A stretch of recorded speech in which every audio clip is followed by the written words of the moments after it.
Hello મિત્રો, તો કેમ છો બધા ચૌદર વાસીઓ? તો મારે તમને એક ખાસ નોટિસ આવી છે, એટલે કે એક ખાસ વાત કરવી છે કે ઉત્તરાયણ નજીકમાં આવી રહી છે. તો ઉત્તરાયણ તો ખુશીઓનો તહેવાર છે ને, તો ઉત્તરાયણ હજુ એક મહિનો આવવાનો વાર છે. તો મારો તમને બધાને એટલું જ કહેવું છે કે ઉત્તરાયણ બહુ મસ્ત તહેવાર છે, બધાને ગમે છે.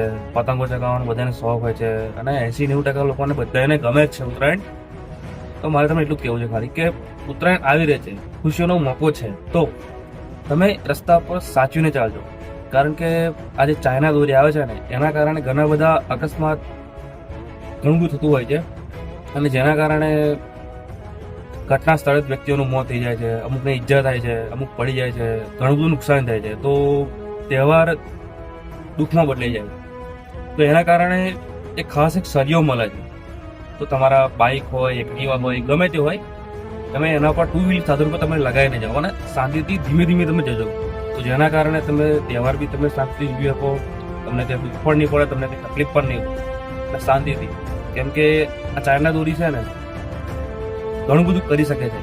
એટલે મહેરબાની કરીને એટલું કહું છું કે શાંતિથી જજો, અને ચાઇના દોરીથી બચીને જજો. કારણ કે ચાઇના દોરી ગમે તે થશે, બંધ તો થવાની તો છે નહીં. ગમે તેને ગમે તેથી આવી તો જવાની જ છે, બરાબર છે? કેમ કે હવે તમને બધાને ખબર છે, તમે જાણો જ છો. અને બીજું બી એક વસ્તુ કીધું કે ચાઇના દોરીનો યુઝ ના કરો ને, એટલું જ સારું છે.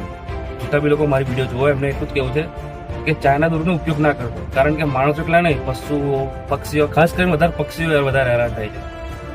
કે આકાશમાં ઉડતા હોય ને ઉડતા ઉડતા એમની પાંખોમાં, એમના પગમાં ભરાઈ જાય છે, અને ગમે ત્યાં પડ્યા હોય છે. આપણે જોઈએ તો એમને બચાવી બી લઈએ, પણ ના જોઈએ એવા પક્ષીઓ પણ ઘણા મરી જાય છે. બસ એટલું જ કેવું છે.